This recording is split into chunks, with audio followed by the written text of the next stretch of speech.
Okay. Hello and welcome to Biotensegrity Party number 8, the Model Zoo. I'm one of your hosts. I'm Susan Lowell de Solorzano. I'm coming to you from Washington, D.C., the home of the Stephen M. Levin Biotensegrity Archive. I'm one of your hosts. I'm Susan Lowell de Solorzano. I can hear myself on YouTube. There we go. And I'm here with my co-host, Chris Clancy in Vancouver, British Columbia in Canada. Hi. Hey, Chris. Hey, Susan. I'm happy to be here. Looking forward to our model zoo today. Yeah. And our other co-host, Graham Scarr, is joining us from Nottingham in the UK. Hey, Graham. Hello. Hello, Susan. Hello, all. So as we said, today we're going to have a model zoo where we show and tell about the various models we have and build and use in our study of biotensegrity. But first, Chris, can you tell people about our sponsors? Sure. BiotensegriTea Party is made possible in part through support of Handspring Publishing in East Lothian, Scotland. They're producers of highly accessible, easily adaptable research-based material for movement and manual therapy professionals. The good people at Handspring see publishing as an art as well as a science, as a human and intellectual enterprise, as well as a business. And we are so happy to have our relationship with them because they publish amazing books. Yeah. Like Graham's and Susan's.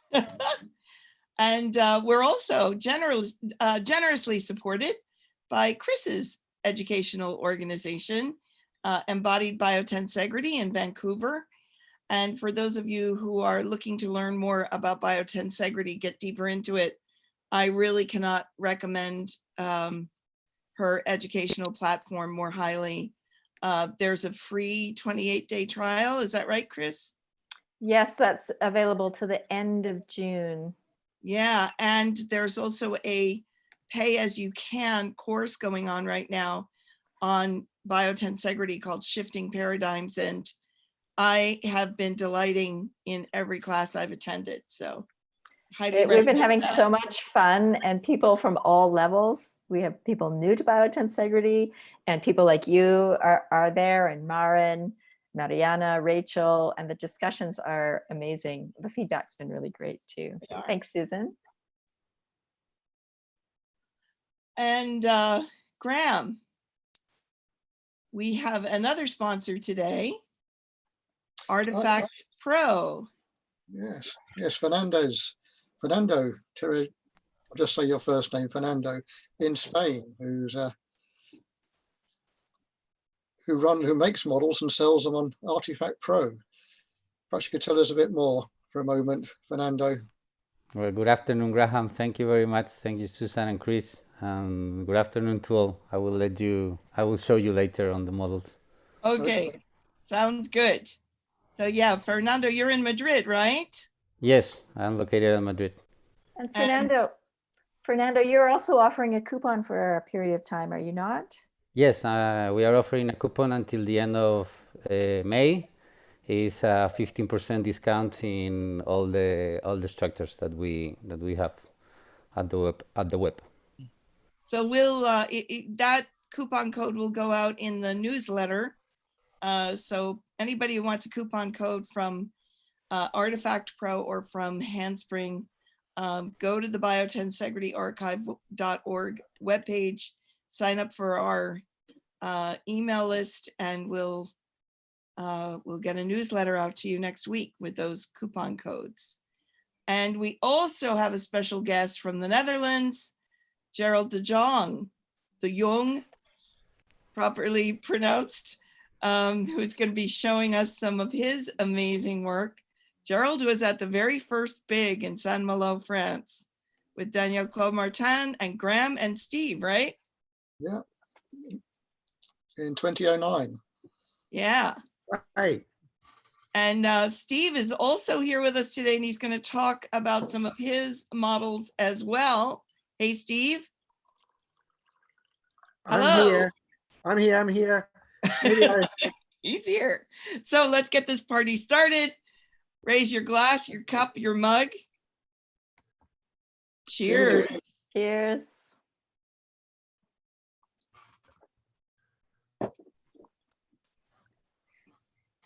Oh, I was going to toast peace and well-being. There we Peace and go. well-being.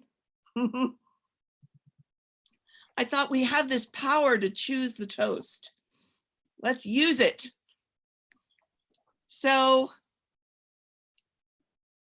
if you're joining us today and you're muted, you can always put the questions that you have in the chat, as we said, but if we have a really small number of people, which it looks like we might just open it up and let anybody unmute when they want.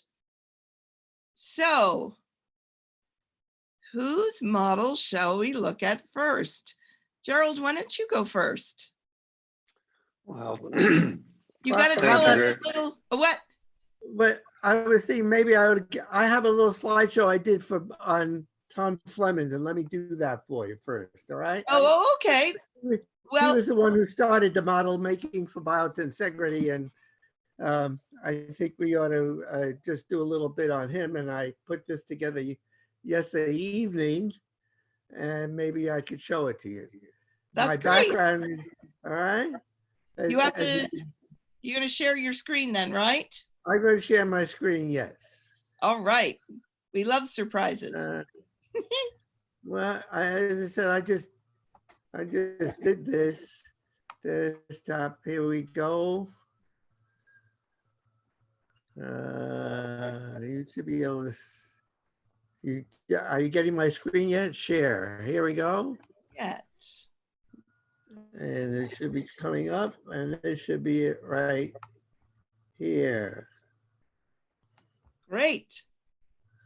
Is that it? You get it? Yes, sir. All right. Tom left us in, I think it was December 2018 or something around there.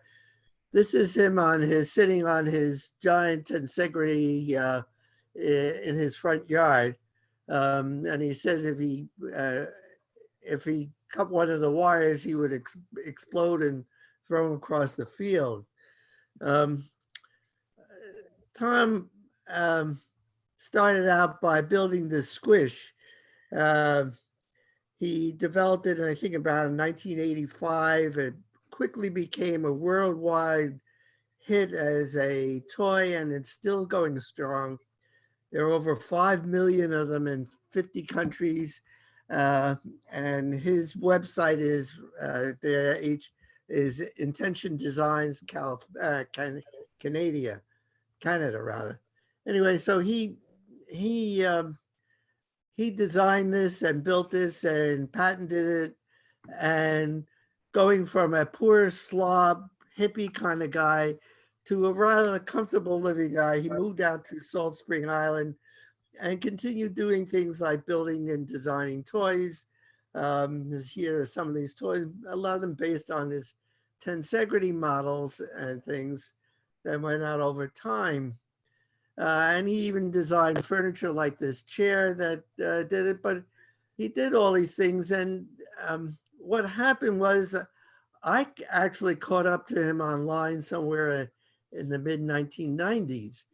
In those days, communication is not like it is now, believe it or not, even in these few years. So we actually, I caught up to him and then started corresponding by phone with him. And because I was into biotensegrity and building models, but I wasn't really very good at it. And I really wanted some help because it took me forever and I didn't know what the hell I was doing. And I saw he made this squish. So I got in touch with him. It turned out he had already started on building some models. So he sent me he was already doing some of these things and he had already read some of my articles. So he put these up. This one is, this is one of the first models he sent me was the femur and also his spine model. So these were the two things where we sort of started doing things together. And what happened was that, you know, Snelson had made these art structures, but hadn't done anything like this. And it was Tom who really started building models that sort of represented the body. I was interested in representing the body because I was talking to people, mostly manual therapy people, who couldn't catch the abstract of a tensegrity and needed a more concrete looking thing. So we started building these models. And then what I would do is I said, Tom, I need a model that does this or sort of does that. And that's about all I'd say. And then he would design it and build one for me. And then he started building things that started moving, like this arm, which was one of the first ones, and then later the leg, where we'd start getting movement patterns going in it so we could get more of a concept of not just one tensegrity at one end, but extending through the whole system and linking to another tensegrity and then another tensegrity. So it became this whole pattern kind of thing. Except that it won't move. Let's see, maybe this one will do it. All right, and then one of the big hits, of course, was the pelvic model and the hip model. And he started with a single one and then a double one, and then more complex models, and then integrating the spine into it. Because there's a lot of the pelvic mechanics that you could see and start working with. It's interesting, as you start loading it, the pressure gets higher and higher in some of these compression models, so that you have to make them thicker and stronger as you build them. And then here are some others representing the foot, and then we have a chest model. And the ribs. So we started getting into these things, but I didn't tell them what to do. I never knew what to do. I would say, we need a model that represents this. And we would fight over these things and have big arguments about how it worked out. Finally got to build this big model that he loved, that showed a whole body. But we also worked in the conceptual part of it, which is really part of what we did. So here is one of his first hierarchical models, where he built a tensegrity and then replaced one of the compression struts with another tensegrity model. So we were trying to represent the hierarchical nature, and he built interesting things like this bow and arrow thing. And this one was to represent the fascia, that it wasn't just strings, but these were fascial sheets. And there was always a big argument whether a bicycle wheel was a tensegrity or not. So we had him, so he built, I suggested, well, why don't we build the rim as a tensegrity and the hub as a tensegrity and hook it all together. So he built this wonderful model of that. I don't have one of those, but he also was very cognizant of the fact that we were hiding forces in this bit, so that you really didn't understand the depth of what was going on. So he took his figure model and dressed it in this, and would walk around and say, well, what do you think's underneath this? And then get them so that you would see that it was much more complex than what we usually think of in the body, and that it worked as a tensegrity structure. And you could represent, even though it may look on the outside as a solid something, it really had all its structure within it. One of my most favorite models, of course, was this model here that I'll show it to you later. But this was, Johnson was our first mobile model that we got to really move and extend and bend and twist. I corresponded with him for years, but we never got together until the early, it was probably 5 or 6 years later. And at that time we were talking about, can we build something that really moves around? And he says, I'll think about it. So I end up in Salt Spring Island. He lived in an A-frame on a 5-acre plot in the middle of the woods, and drove an old pickup truck, and he picked up and brought us there. And on his kitchen counter was this thing. And we just went crazy seeing how he could get it to manipulate. And he got all these things to move. This one is a, he was never happy. Oops, can I get back? He was really never happy with the way the knee works. His dying day, he didn't believe that there was no space in the knee joint, that there was a free space in the knee joint and there was no compression across the joint. But he built several models to try and represent that, and this is one of them. And well, I'll show it to you when we get off. All right. I mean, all these movies are trying to play themselves out. Yes. And so actually that's the long and the short of it. So we had to get, this is one of the last times I went and visited him in Salt Spring Island. It was in his wife Jane's hothouse where she was growing oranges in Canada. And these are oranges and grapefruits that she grew in Canada. So just a brief story about Tom. And this is one of his construction works. As I said, he was an artist and sort of dabbled in biology and things. In fact, he learned more biology and anatomy than most anatomists I know. And I think that was it. Let me get out of here. Stop and share. I'm back here. So here is a model of, we called it John Savavius bruisins, but So we were public Steve, with it. can you show Yeah. can you show them the underside of the Johnson that makes it work? Sure. It's on a pulley system and we just tighten it up and it tightens up the whole tension system. And that's the way we think muscle tone. So what we've done is increase the tone, the muscle tone or the body tone, the whole myofascial system. And that gets it going. And that's what you do in your body. Here's his knee model, one of his knee models that's showing sort of a hinge between two tensegrities. And one of his last models was this complex one where you could just flip these around and it's actually 4 tensegrities that are dancing with each other as you move them around. It's sort of a Jacob's ladder. Yeah.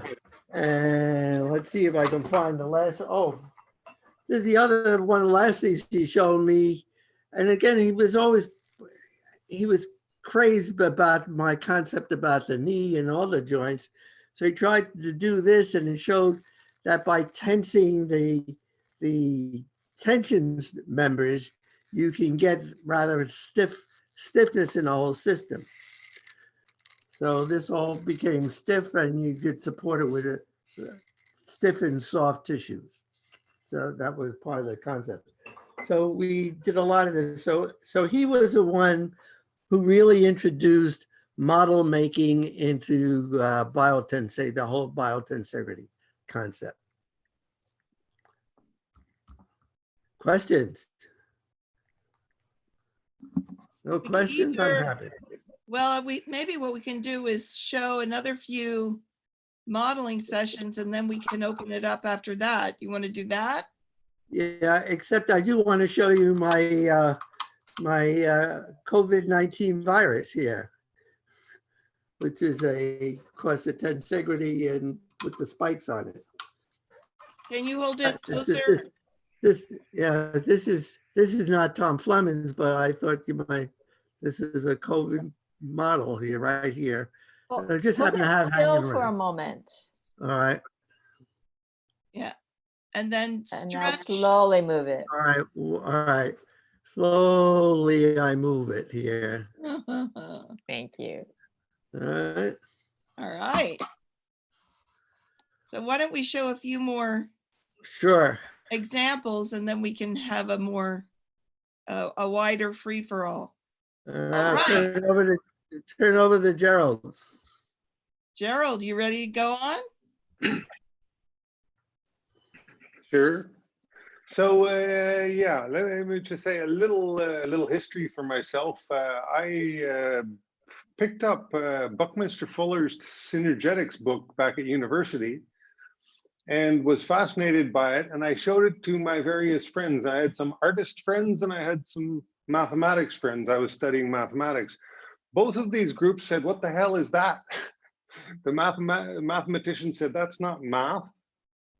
And the artist said, that's far too technical. So I thought it was interesting. Anyway, later on, I encountered Snelson's needle tower and I became completely fascinated with it. Took a lot of pictures of it, studied it and tried to figure it out. And eventually because my thing is writing code, developing software, I developed a little software program for myself, experimenting with seeing if I could build Snelson's tower. And eventually I did this and I showed this to him. So I eventually had contact with Ken Snelson and went to visit him in Manhattan. So I spent a day with him, which was fantastic. Anyway, so my thing is writing software at the moment. I'm going to be moving towards making actual physical models. But let me just share the screen, show a little presentation. Can you all hear me still?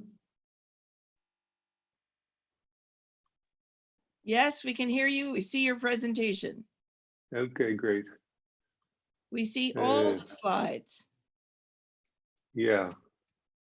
Let me just see if I can get the first one to show. Does this work?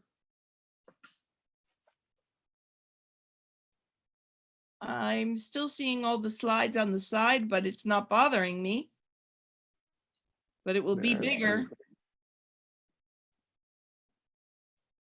It's unfortunate that Keynote. How does Keynote work with this? Do you have a play button? Little triangle? Yeah, I do. Sure. First, share your screen, then push play on Keynote. That's what I had to do. Yes. So Keynote, this is it. Yeah. All right, and then play. Does that work? Eso. Beautiful. All right. So long story short, I played with Tensegrity models for a good number of years. I started in the mid-90s and I've been sort of playing with them ever since with pauses here and there. And recently I got into it because I've decided to go all in for this and figure out how I can make it easy for people to build tensegrities and figure out how to build some complex ones myself. So if you look at what you see here right now, it's comes from the computer model. And this is the thing that I've been building, and it's online. You can play with it at your leisure. So what I've done with this computer model is I've just focused on the absolute first principles. So the idea is that the only forces are pairwise. So there are connections between two things. And so there are basically two kinds of forces. There's pushing and there's pulling forces. And those are sort of the axioms of the model. And so, you know, you have things like torque and shear, which are, of course, only emergent. This is probably familiar to everyone, but this is really core to the model.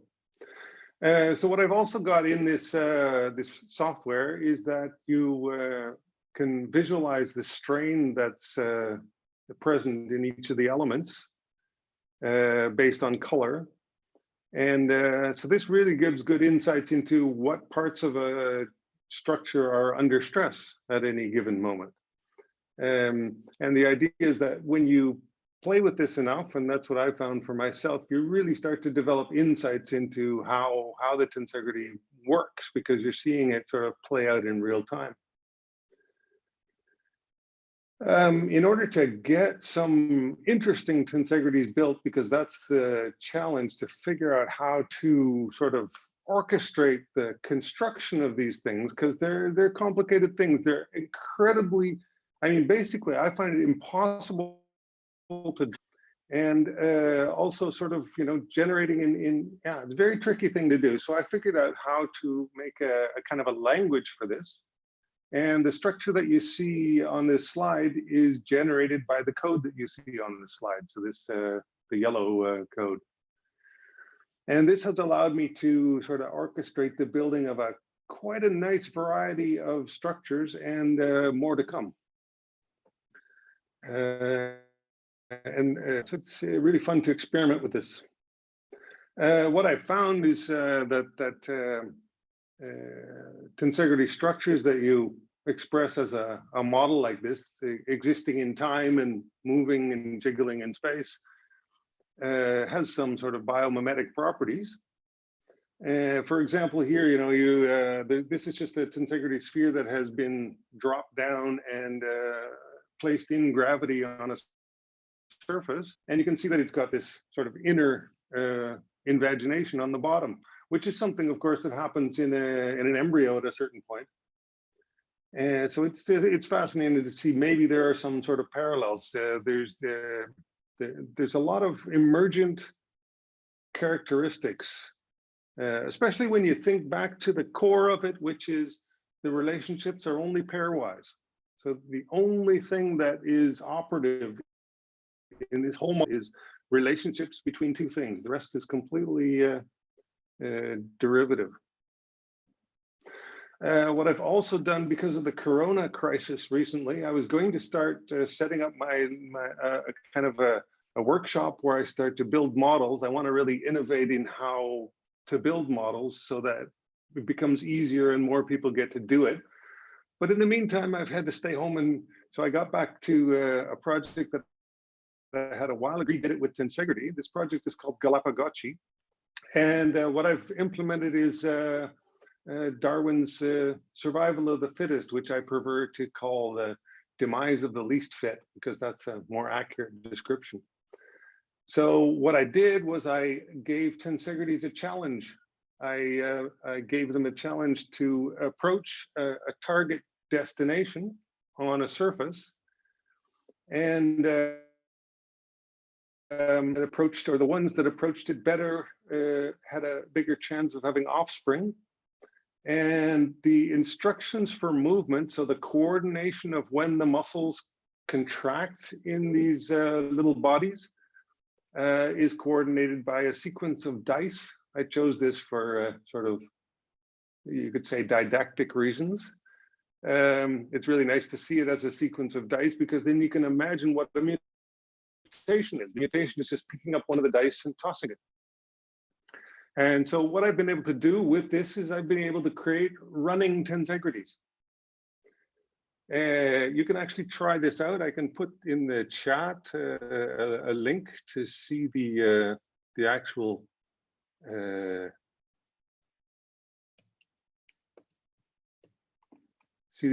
evolution taking place. Just give me 1 second.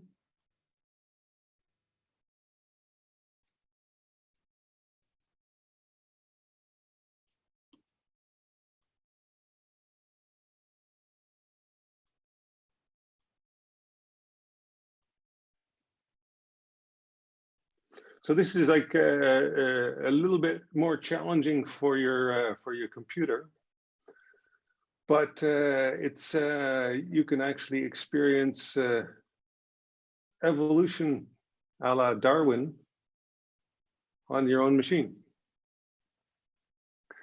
And so basically it's just there are muscle contractions, and when they happen and how intensely is determined by a sequence of dice that's recorded, so as a sort of DNA sequence.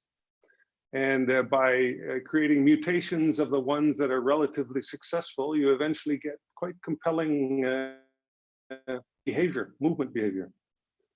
I have some videos of this on my YouTube channel, and if you run this program for a while, you'll see the actual behavior emerging. Another project I'm working on together with a collaborator who's a civil engineer is we're looking at how we can maybe do something practical with tensegrity. It's not quite clear yet. So one challenge that came up, he said, could we make a tensegrity bridge? So I said, challenge accepted. And I designed something that that looked a bit like a bridge. Unfortunately, so far, as you can see in the very on the bottom right, you can see that the sort of testing of the model has shown that it's not quite ready for action yet, because it's not quite strong enough. But we'll get there. It's just a matter of time. That's also in the chat, by the way. There's a link to that says #bridge. And if you click on that, you can see the actual model being generated and then optimizing for strength. So just if you're interested, what we do for optimization is the strain on each of the elements is translated into the stiffness next time around. If you can imagine that. So things that are under more strain become stiffer, and things that are under less strain become less stiff. So any questions? You know, I'm going to break in and say, Gerald, Craig Nevin is watching on YouTube, and he says hello to everyone, especially Gerald. So. Yeah, Craig has had a big influence on my thinking back in the day. I met him a couple of times, I think. At least I met him in a Belgian gathering, and he presented a really interesting idea to the group, and it blew my mind. So it's been there ever since. So congratulations, Craig. What was you left it? a mark. What was the idea? Oh, you kind of have to. He came to. It was quite funny.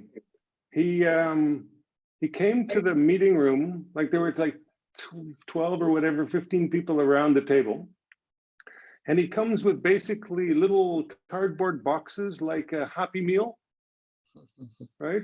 And inside the boxes there was a picture of or we all got a picture of the human body with no labels on it.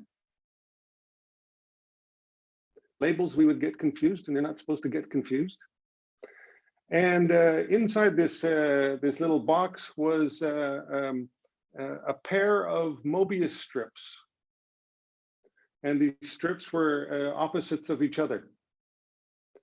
And so what he had us do was look at the pair of Mobius strips and find the Mobius strips in the human body.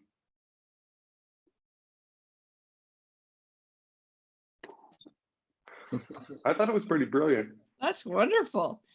Well, look, I think what we want to do, because I can't believe how the time is flying. Why don't we have Fernando, if you're ready, go ahead and show your stuff. We've got a lot of, we won't get to all the models we have to show today, but that's good. That means we get to do it again. So, and thank then you very and much then again. we'll open it up for questions. Generally, I think we'll definitely be going over an hour today. All right, Fernando, over to you. Well, thank you very much again. I first met Tensegrity around 2007 at the Myofascial Induction School named Tupimec here in Madrid, in El Escorial, when my mentor and teacher and professor André Pilat introduced me into this physical and architectural concept and the possibilities that it seeks to reason biomechanics from this framework. In addition, with the help of the rest of the faculty of the school, it was extended to the application to various body regions.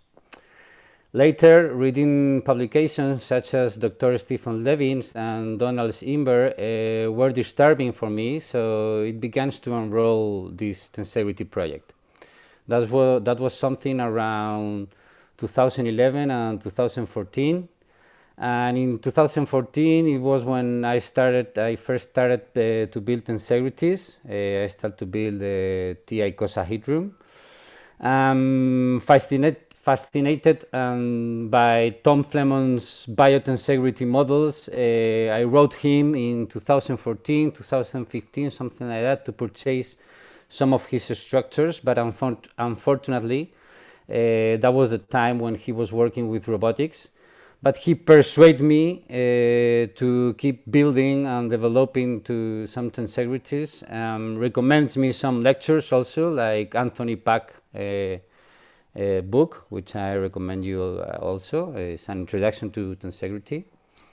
So in 2016, borns Artifact Pro with the tensegrity structures that I'm going to show you right now. Let me just prepare for 1 second. Okay. So if I go like this, there you go. You can see it? Yes. So here we have the TI icosahedron, Tensegrity Pro TI icosahedron. First, I want to show you this icosahedron also. This one is the real tensegrity. This model I made thanks to the help of Graham Scars in one of the workshops that I've been. As you can see, and Gerald was saying, when you press and you give it some tension, some force, it becomes more stiff, so it holds the weight. Okay, this is the real and the regular and normal tensegrities. But in Artifact Pro, we do it with elastic bands, so they get collapsed, full collapsed. But we think you can show the tensegrity and biotensegrity much nicer with the elastic bands. So we built this one, you already know. We also built some pelvises. I don't know if you can see here the pelvis. So for example, let me check if I put it like this. It's not the best light, no? Light is maybe a bit disturbing, or you can see it properly. Yeah, we can see it. Yeah. So you can see here the pelvis. So for example, if I use the pelvis, hold on. No, it's not going to work like this. Hold on 1 second, please.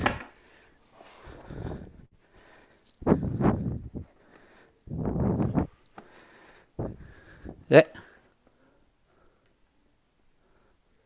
Well, you can see there the little prints. No. I'll do it like this, okay? Well, let me just change my thoughts and go like this. So, can you see it now? Yeah, that Great. works. So, for example, you can see here with the pelvis the movement while someone is walking with the flying leg. This one is going forward. So you can see the forces here on the stabilizing leg, the one that holds the weight. Or for example, you can see a skiing person, and you can make even a jump when you bend your knees and then you jump. Okay, so this pelvis model is a little bit more difficult to develop. And we also have this one. Can you see it? Yeah, is the pelvis with icosahedron structure on top. So I normally use this for the students, and I say this could be the shoulders, and these ones here could be the ribs that goes from forwards to backwards. So as well they can see how biotensegrity works, not as before only in the pelvis, but in the whole body, you know.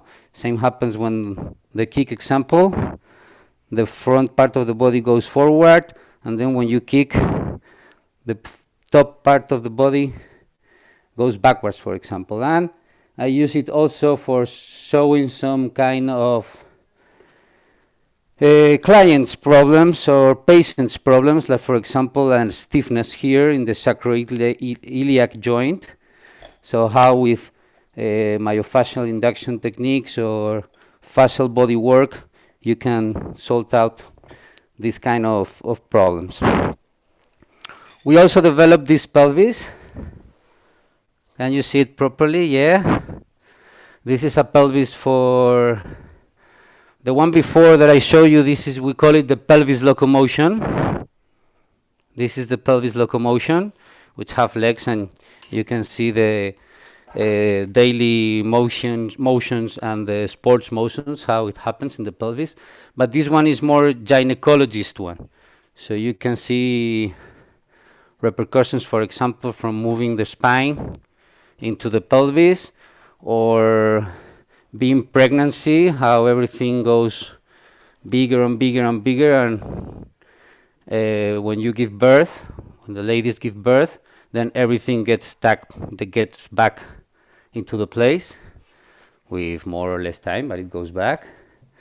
We also build, I have here to show you the spine. Let me put it here. There you have the spine. We do it with the base, and you can see here how it's holding the whole structure, how it's transmitting the forces. This is, I think, thanks for the help of the elastic bands. That's how can you see that it comes back to its own place. Whatever movement you put into the spine, even wherever problem you make it, it always come back, and it holds itself just with this line surrounding, so you can see how there is no intervertebrate disc. So again, how the fascia and the tensegrity concept could be really nice explanations for biomechanics.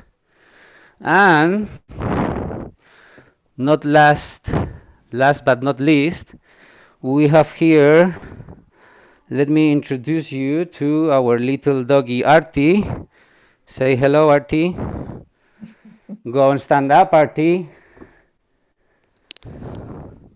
And you have here our little dog, which is quite happy with being here with all of you. I can show you, if I can share my screen. Hold on, sorry. I can share it. Okay. You can watch my screen. Yes, Yeah, you we see do. you. Let's see. Hold on, hold on.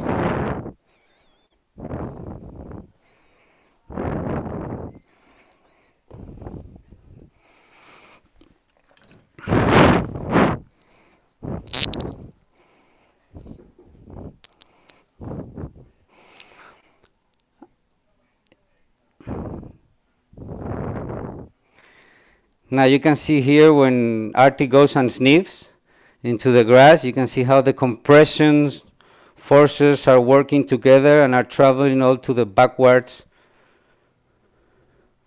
and it's the whole tension and the whole integrity that holds the structure. So come on, Fernando.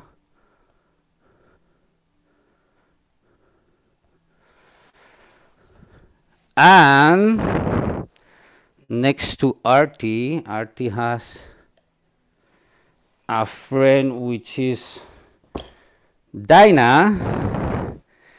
I'm gonna take off Artie so that you don't get that integrity mess. So this is a kind of a horse. We put a neck here, and also you can see how when the horse is coming down with the head to take the grass, how is the forces are traveling all around the structure, all away to the structure until to the end. And I would like to share also with you the last model that I just developed this week which is this pelvis with a thorax on top. I don't know if you can notice, for example, here we have the one before that I show you, yeah, and here this one, if I put it on this view, you can see that it got the spine here, it got a how do you call it, sternum here, it got the ribs, and you can see also the different movements. For example, the skin movement, as we were talking before, when a person is skiing, how everything is communicating instantaneously with the rest of the structures, and everything travels through the tensionated elements. And also I've made this, we're back to T icosa. How can you see it here? We are back to the icosahedron, and I put some inner forces. I don't know if you can see it there. There are some inner forces, so when you press it, you can see how the inner forces also bend or stretch depending on the kind of information that you give it to the structure, and also the depending on the different planes that you make it to work. For example, here is different than from this one. From this one, none of the cables of the inside cables is moving, and from this one, two of them are moving. And this is all the models too that I was getting ready for you today. I have a question. Sure. Yeah, so Gerald, you were talking about a model where things were connected in the center. So is what Fernando's showing us sort of like what you were talking about? Or related? You see, he's got the model with lines that The are going. question is for me or for Gerald?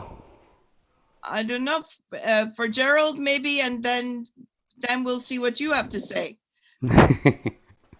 I'm not sure which one you were referring to, actually, Susan. So can you show it again, Fernando? He's got in the 6-strut tensegrity, there are cables that go right through the center. Normally the center. Right, so extra ones. Yeah, I got it. Yeah.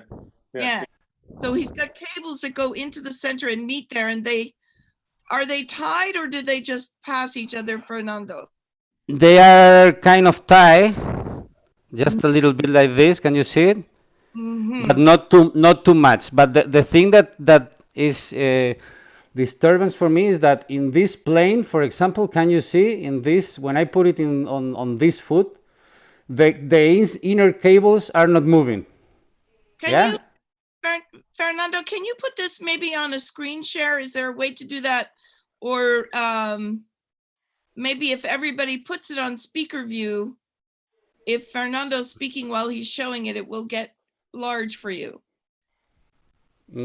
Sorry, I didn't get it. What I have to do? Yeah, Carol was asking. So put it on speaker view, Carol. You can share your screen and go to the camera, I think. I've just spotlighted it. Is that better, Carol? Looking good. Yes, that looks great. Thanks. So in this foot, on top of this foot, inner cables are not getting any disturbance. Can you see it? But if I change, like for example, I put it in this foot and I press it, two of them get like kind of disturbance. Can you see it? Yes. And then if I change it, maybe if I found it, I'm not sure, there is another one that just the other one is moving. So Fernando, they're passing each other in the center, and they're touching, but they're not actually hide. Yeah, they're touching, but they are not tight inside. They are not making a joint. Yes. Well, they are touching as they are making, but it doesn't have too much work. Yeah. It's not holding too much. So Chris, maybe now you can cancel spotlight if we're done with that. And Gerald, is this what you were talking about, sort of? No, but it is one of the things that I've thought about. I mean, of course, my models are virtual, so I could easily experiment with extra tension line That's great. and see what they have as an effect. And of course, if you're going to build something for you know, construction wise, there has to be redundant. Now, what is amazing to me is that we've done almost an entire hour, and it's time for station identification. Wow. How can an hour pass so quickly? Oh, and we haven't seen what Chris's crochet, and we haven't seen Graham Scar's thigh. And so maybe what we can do is a little station identification, and then we hope that you all can stay on longer with us, and we'll present very, very quickly what we have, and then we'll go to more free-for-all open questions and discussion. So my goodness, that went so fast. Chris, you want to so you want me to do the station ID? Yes. So first of all, thanks to our special guests for sharing their models. Gerald, fantastic. I've got some questions to follow up. Fernando, it's even better to see your stuff in real life. So exciting. And so Fernando, do you want to maybe put the Artifact Pro website into the chat box for people as well as Oh, your sure. discount code? Thank you very much. I think Yeah, that would be good. amazing. Also, Stephen Levin in McLean, Virginia, the USA. Our Biotensegrity Tea Party, our Biotensegrity Party events are a production of the SM Levin Biotensegrity Archive, which is in Washington, D.C., whose mission in part is education. And you can download our free BX 101 study guide for beginning Biotensegrity on the website, as well as join our email list. The website for that, if you could type it in, Susan, is biotensegrityarchive.org. And Graham, are you there? Can you tell us what's coming up next week? Next week is going to be Jan Arthur and Sharon Wheeler, who are who recently edited a book on scars, which is coincidental to my name, but scars and adhesions in the, I can't remember the exact title of it. But they're presenting this new book from Handspring, which is about to be, it is in the printers at the moment and about to be distributed, with other authors such as myself, John Sharkey, Joanne Avison, and a couple of others as well that slip my mind at the moment. But they'll be here to present, and Neil Galloway as well, to present new things on the adhesions in the human body. And Leonid. And Leonid, yes, and Leonid as well. Yeah. On the spot there. So join us next Friday evening, normal, usual time at, well, it's 6 p.m. UK time for me. You have to work it out on the time clock. It's 10 a.m. for us in the Pacific Northwest. Yes, so it was next week. Back to you, Susan. And then once again, we want to give a huge thanks to our sponsors, our publisher, Handspring Publishing. The people at Handspring have been helpful to all of us in co-hosting the Biotensegrity Tea Party events and in getting our written work out to the wider world. And they've offered everyone on the Biotensegrity Archive email list a generous coupon for purchasing their books. So thank you, Handspring. And thanks to Embodied Biotensegrity and to you, Chris, for tech support, and Mariana Barreto and Rachel Tudor. We have a whole team of people that are helping to make these happen every week, and we really appreciate their volunteering.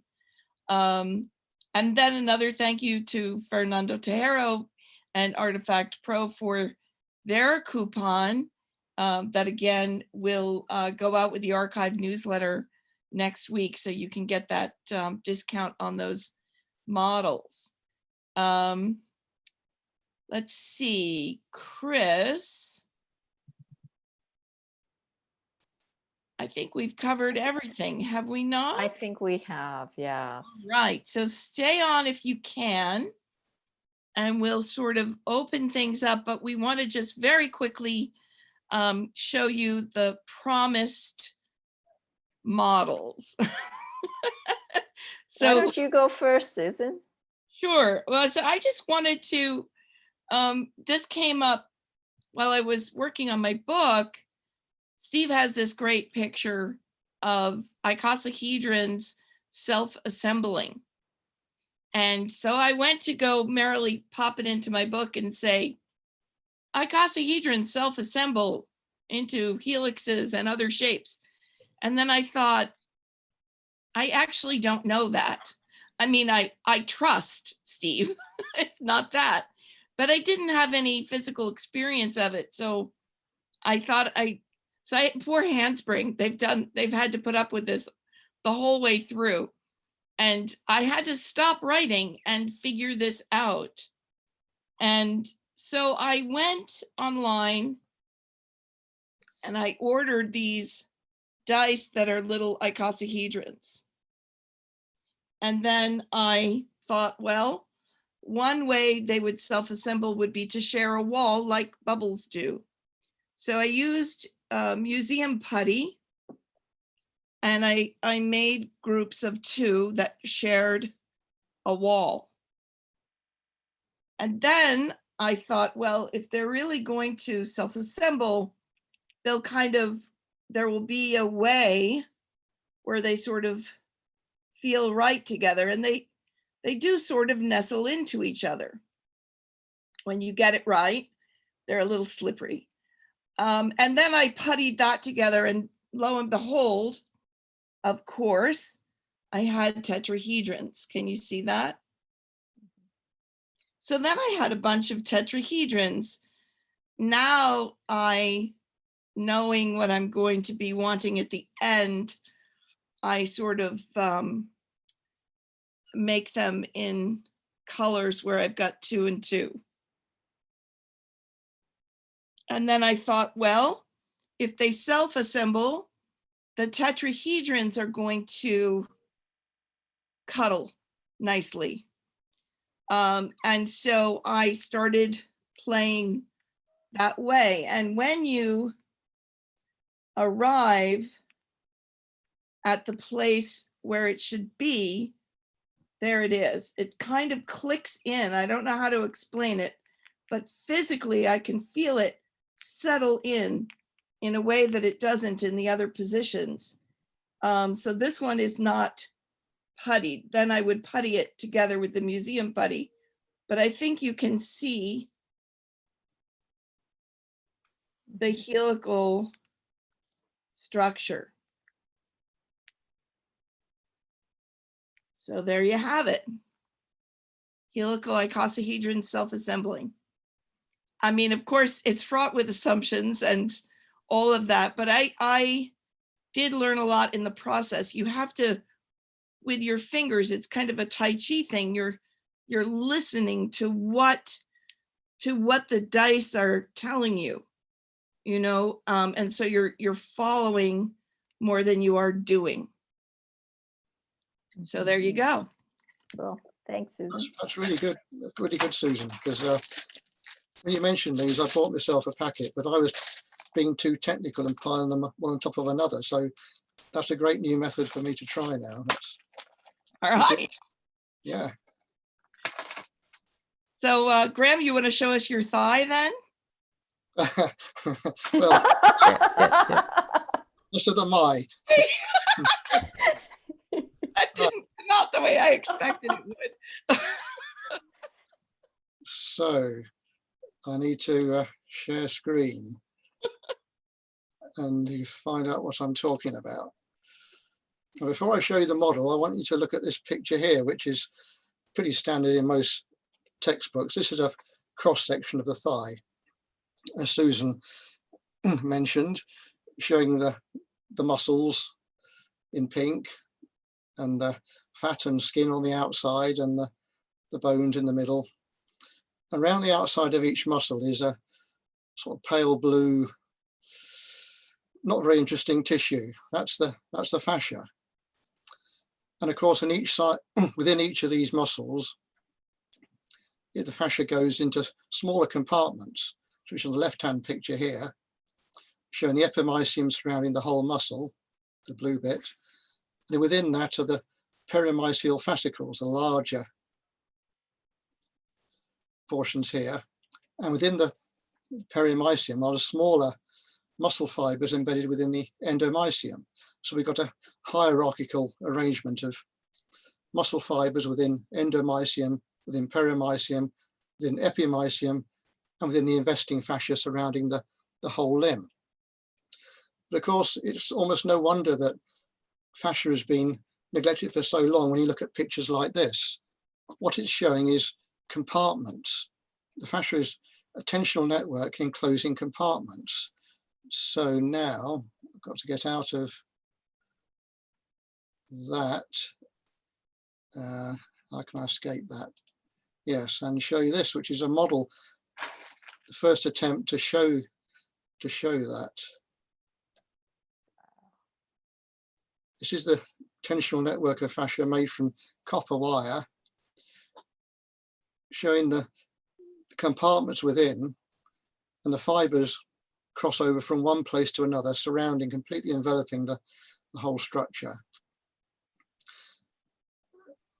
And you'll see on the right-hand side, coming to it now, is the muscle. Let me stop it momentarily. This is representing the muscle, which has a cross-helical arrangement of fibers, which is all fascia with containing particular muscle cells within it, which is what distinguishes it. And the same will operate within the bones as well. And on the in the back, let me move it on a little bit. You see an artery going from the top right round to the middle, down to the bottom right. That has the same cross-helical arrangement of collagen fibers. And we'll just move around it.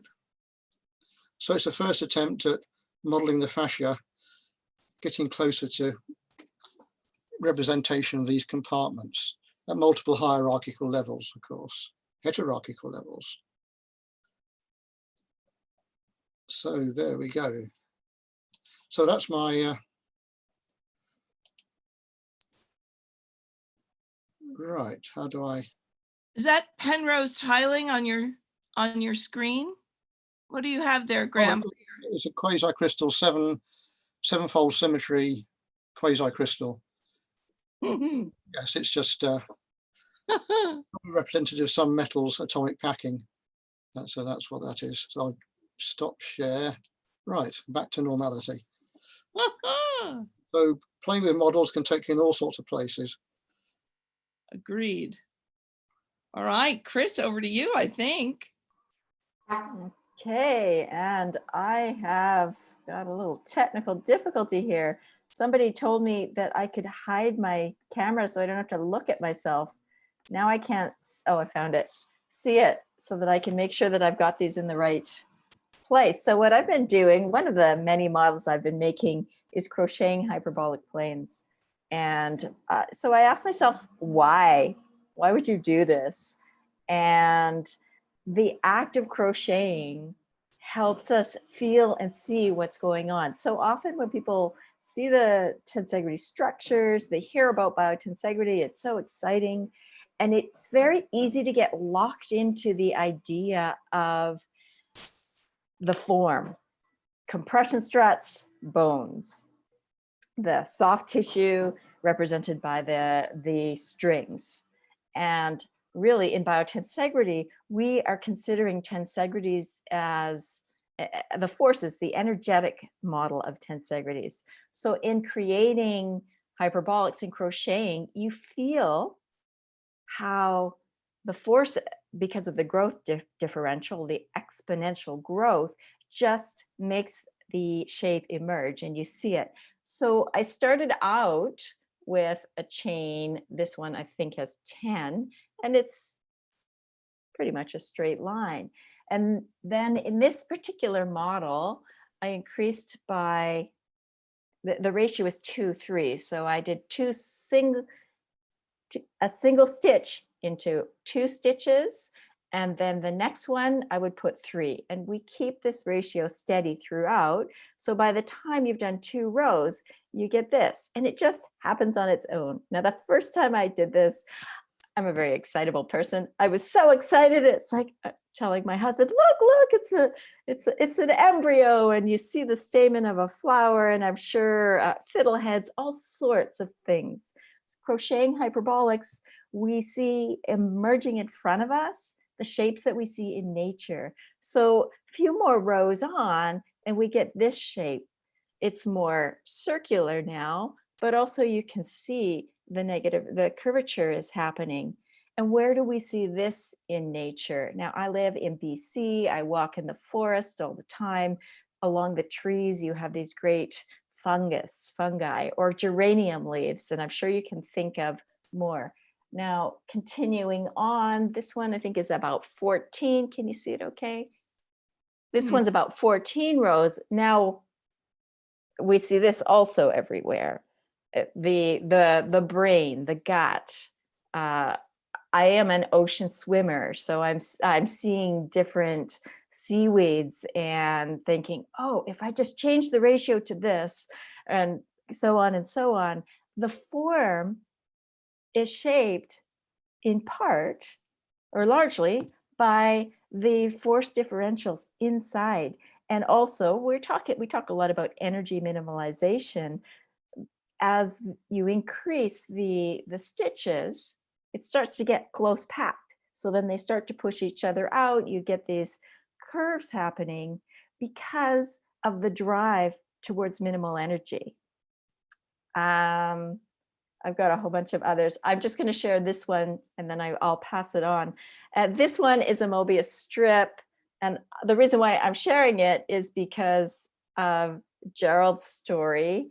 Now I'm thinking, here's a larger one. Now I'm thinking what I need to do is crochet 2 opposing Mobius strips and actually maybe get my hand on a pelvis or something like that so that I can, I imagine maybe narrowing it in places, but I'll have to talk to Craig. Craig's on YouTube and get some instructions on how to go about that. So thanks.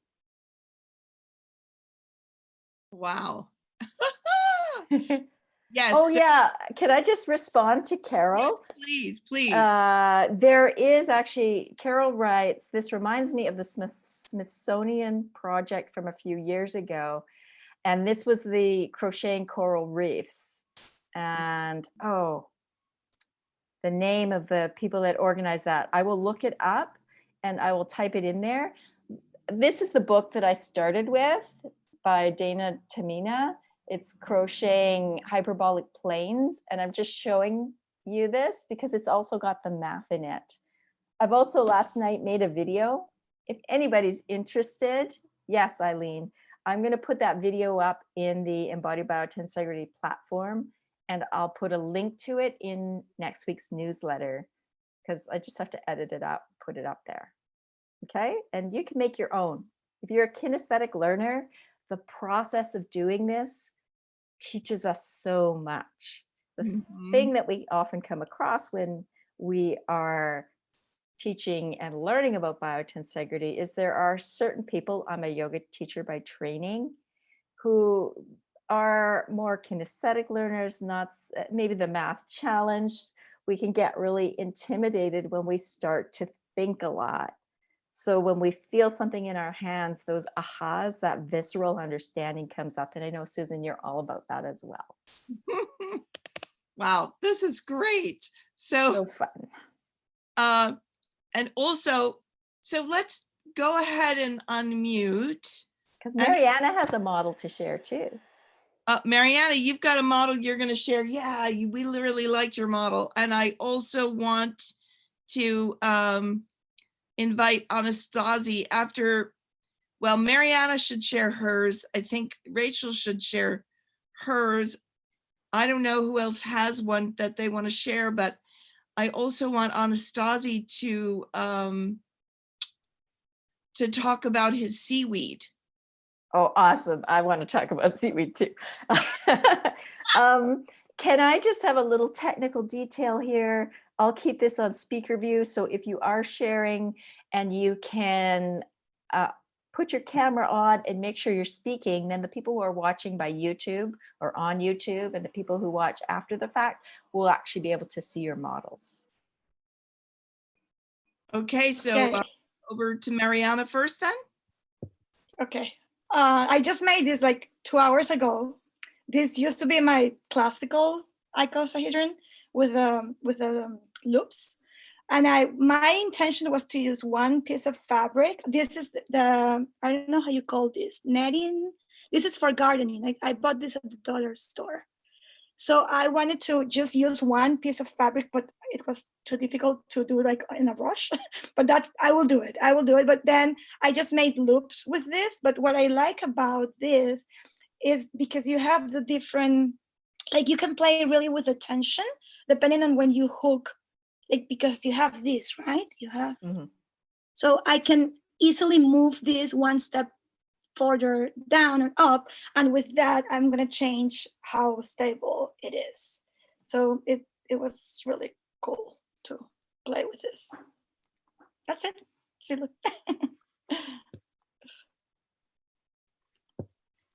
Mariana, I think I need to make a tomato cage like that. Tensegrity tomato cage. Mariana, No, yes. Can you hold it really close to your camera and really still? Good. And then turn it really slowly. Hang on, let me spotlight you. Or pin you. Which do I need to do, Mariana? Pin or spotlight? Pin, and if I talk, I think it's going to come back to me. Hello, hello. I'm yeah, here. That's it. Go ahead and turn it. Yeah. So these are really loops of this mesh that they got somehow tangled at some point. And one thing that I learned from this, I think because of the mesh alone, I didn't have to pull all the tensional, how you call that? Like, you know, when you are using the string, you have to kind of hook everything everywhere. This was taking the shape before it was ready in terms of the tension, but it wasn't holding though. Like I could see the shape, but it wasn't steady or efficient in terms of holding until I finished that. But yeah, it really, I think we can really play with how many layers we put and how, like, where do I hook this? And yeah, it was fun. Oh, that's great. Yeah. All right, Rachel, over to you then. That's just beautiful. Yeah. Rachel, are you there? Do you have yours? Yeah, I'm here. Yeah. This one is mine. And I built this one in the very first Shifting Paradigms course with Chris, lots of help from Chris and Susan. And we were already all in, I think, in stay at home. So all of us were running around our houses, figuring out what we could use. And so mine is colored pencils and dental floss. The colored pencils, Chris gave me this great idea to do the pencils tip to tail so that it made a really natural slot. And so those are held together with rubber bands. And then in the course, we got to follow Susan's great instruction video on how to do this. And I have to say, I am a kinesthetic learner. And there was one place where when you start to try to connect it all to get the shape to emerge, that I got a little bit lost and panicky because I am math traumatized.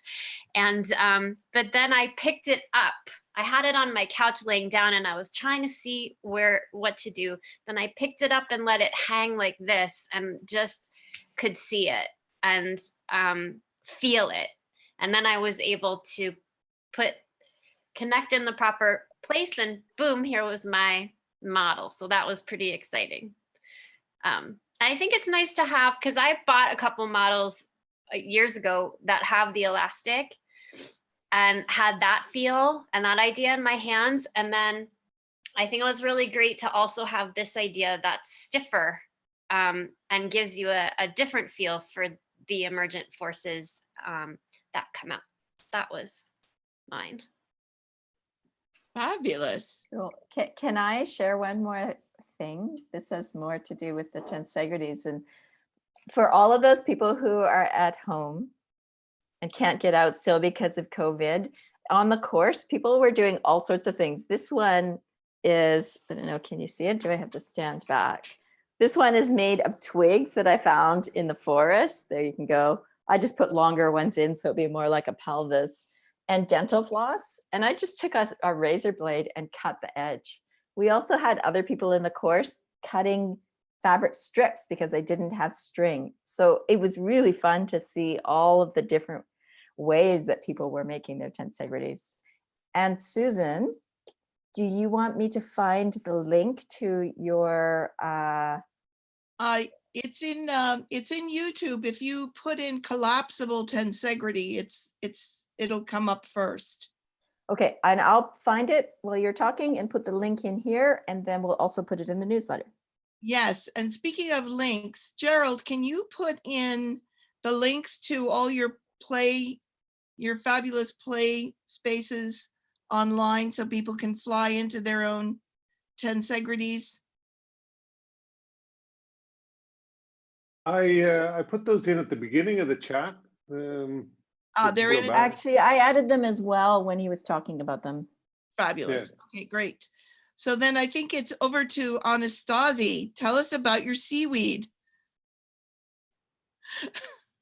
You have to unmute. Yes. Sure. Yeah. So nothing really to say other than when I was looking at Chris's crocheting, I immediately remembered a particular brown alga which is called Pedina bavonica, and it's also, the common name for it is peacock's tail.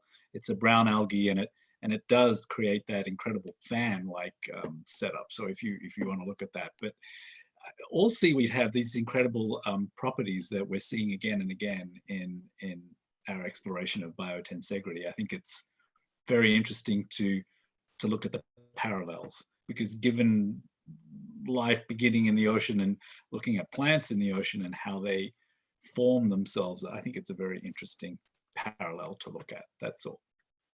Right. Does anyone else have a model they wanted to share? I'm going to take that as a no. I would say that if you want to unmute and just talk, we can probably do that. If it gets crazy, we'll go to raising hands and all of that stuff. But I bet that we can just have a nice conversation and ask questions. Doug, you're unmuted. You have a question for Gerald? In the computer modeling of the tensegrities, I'm curious if there's any elasticity in the cables, or to what degree, or zero? Yeah, there's basically both the cables and the bars work on the basis of Hooke's law, and yeah, there's varying proportions. You can optimize a model such that the tension carries 4 times as much as the compression, or vice versa. There's a lot of experimentation to be done, and I've been just playing around a little bit, but I will do a lot more of that kind of experimentation later. So each interval, I have a sort of a term that I use for both compression and tension. It's an interval between 2 joints. And each one of them has a stiffness associated with it. It's just the constant in Hooke's law. Great. Chris? So Gerald, you talked about a vision of developing your software and also at your new studio, a way of helping the rest of us have an easier time of building tensegrities. Are you thinking then of creating physical things that or helping us to learn to do the computer programming? Where are you going with this? I've been programming since I was kids. I don't expect anyone to learn programming necessarily. That's my thing. And the math of it, I wrote the whole engine for this. So the physics of it is also it's all it's fairly minimal. It's actually extremely minimal, the amount of code. But I'm not going to bother anyone with that. My focus is to cause the creation of physical tensegrities. So it's about the physical.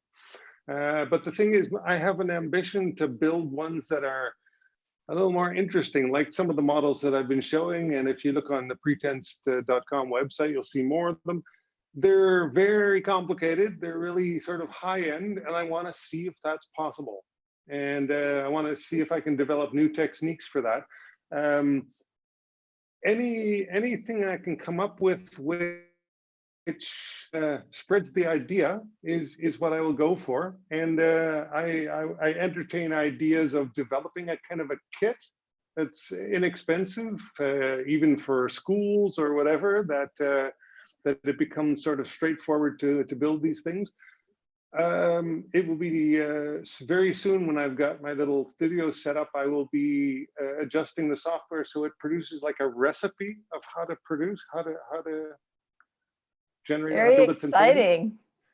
And so the idea that I'm going to pursue, which is I think fairly unique, is prefabricated tension. Mm-hmm. Like Bruce Hamilton has done as well. So I haven't seen that work yet, but my idea is to have sort of the information coming out of the software, which basically dictates a work which has to be done. Connecting tension to joint points, but with no compression whatsoever. So it's basically flat on the floor. And I anticipate having to invent sort of tools for the purpose, because I think it's going to be very tricky. And then ultimately, later you introduce the compression, and there has to be a way in the component to be able to get a bit longer, whether it screws a little bit or something like that. It's going to have to be introduced under the slightest bit of tension and then tensed up. It's very exciting. I'll have to be sure I get on your mail list. But after we've closed the tea party, if you want, I'll show you one I have. All right. With it, that has ways of making the tension, the compression elements longer and such. Yeah. Thank you. Very exciting. Okay, Susan. Well, I'm just looking for who else has questions, or go ahead, Anastasi. Okay, my question is kind of to Steve, Fernando. I don't know if they're all still here, but I remember in Fernando's talk, he talked about the elastic bands, the ability to squish things, made it easier to understand stuff. And yet at the same time, I feel like I keep thinking in my head, I keep pushing myself to think about there not being the elastic property of an elastic band, more like the tensional component that you can create with the dental floss, for example, or more rigid tensioners. I just wanted to have a little, I don't know, more thoughts on that. And maybe even like in Gerald's theoretical, computer generated models, and the whole idea of strain, like how do we apprehend that? How do we think about? I can add something here if you want. So one of the core things in the computer model is this thing called a pretensed factor. So, and what that is the amount that each and every compression member is extended from the state where everything is at rest. So you can imagine a sort of a tensegrity with no tension and no compression, basically where every element is perfect Zen, no compression, no tension, hanging in space, no gravity.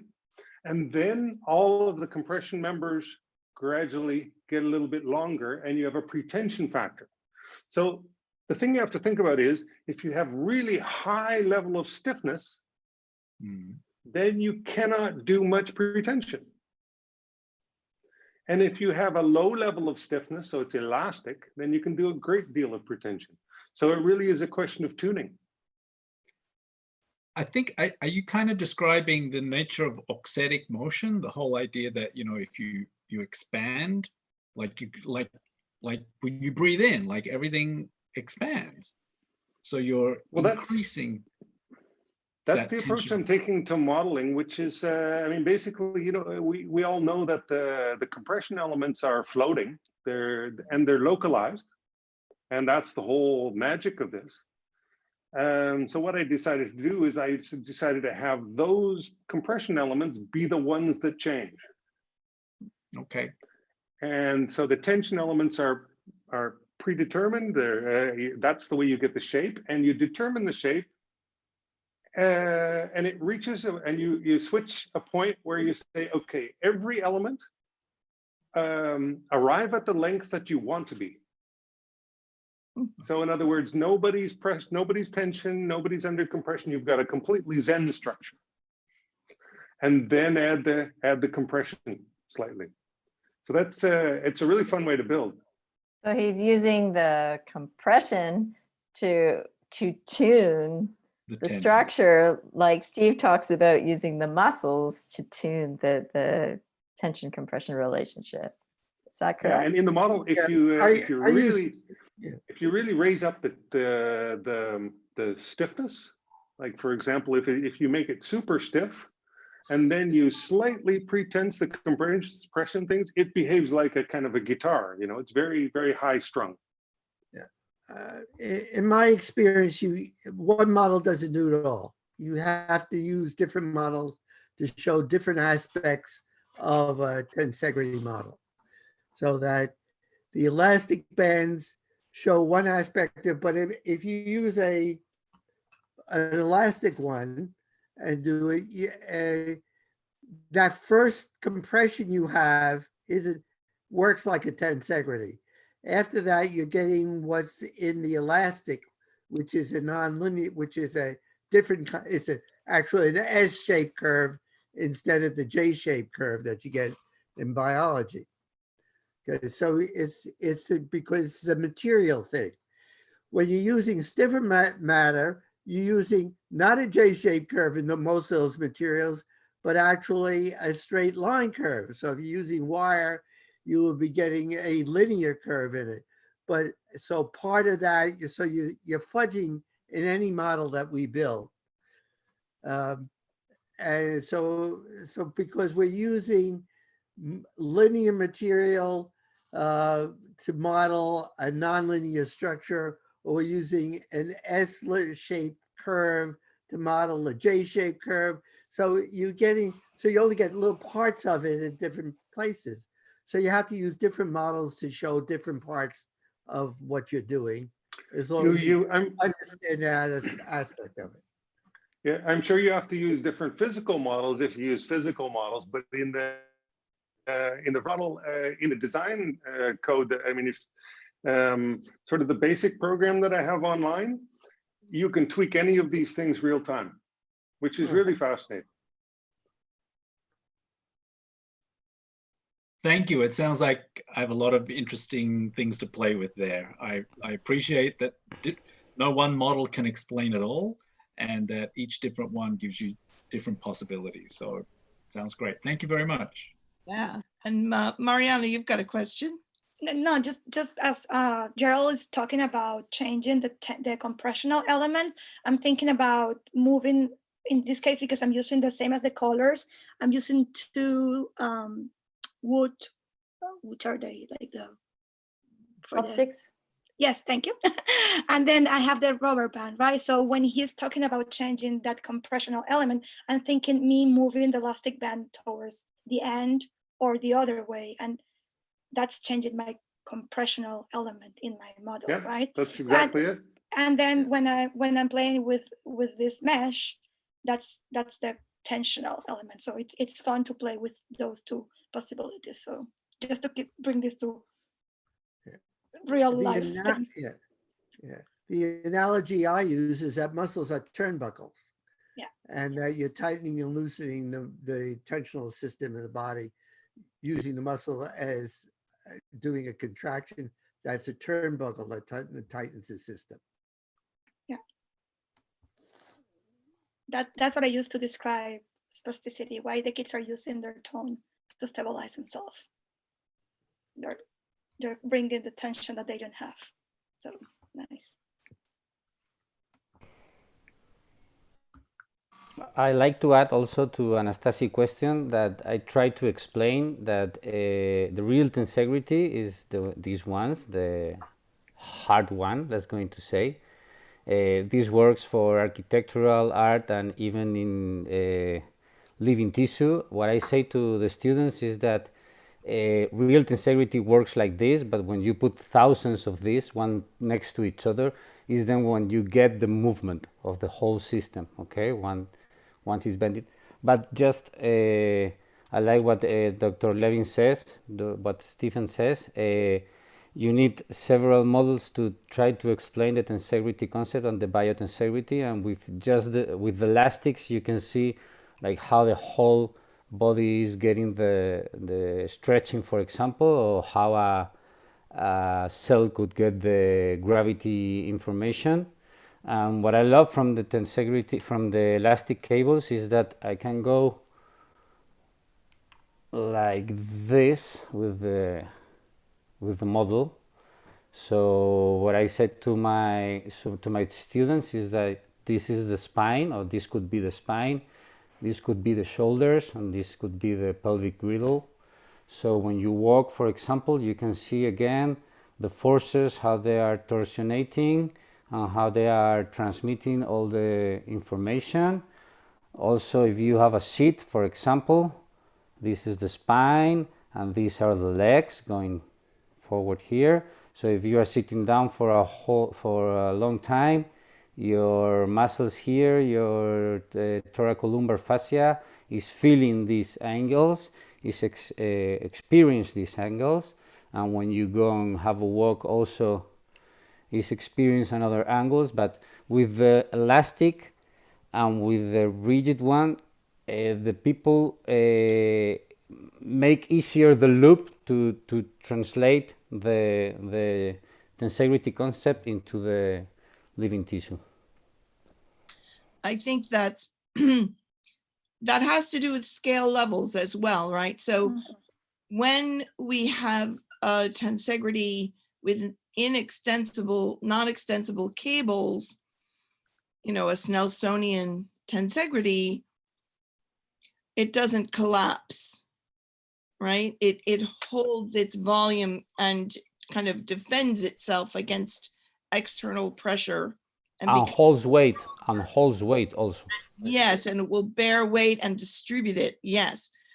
But what happens is, in order to start modeling the body, which is what Steve said about working with Tom as well, now we're going to look at a certain scale level. And then when we bring in those rubber bands, it helps us begin to see the movement. We just have to remember that the properties that we get from a tensegrity that has non-extensible cables get damped according to how extensible those cables are. Of course. Graham, you had something you wanted to say about it too, I think. Graham? Actually, I wanted to put a little advert in here, if it's all right, because we're talking about models. I wanted to promote Daniel Claude Matin's book from 2016, I think it was, on living by tensegrity. There's lots about model making in here, and she model making by tensegrity how it relates to the human body. So get this book because it tells you all sorts of ways in. Susan also has a way of making models, I think probably in her forthcoming book. I've got some in my book. There's lots of things on the internet. Making models is just so much fun and you learn so much from it. If you can't learn from just looking at pictures and books. So, and Chris's courses go through the step-by-step process of doing that on embodied biotensegrity. That's the end of the advert. Thanks, Graham. Yeah, that's great. All right. Final questions, final words. Well, I must just say it's published by Kina Books, which is a German company, but it's in English.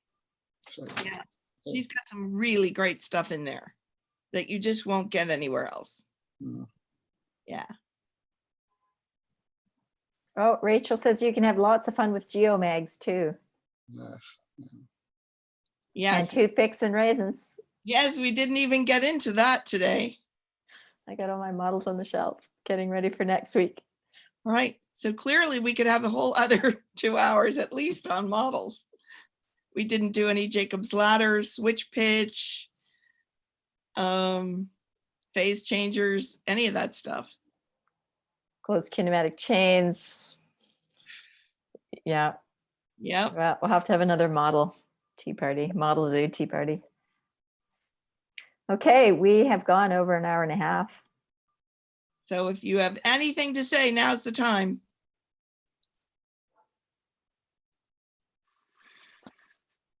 All right. Well, thank you, everybody. I have something to say. Thank you. Thank you, Gerald. Thank you, Fernando. Thank you, Steve, for, I don't think I'd heard all those stories before.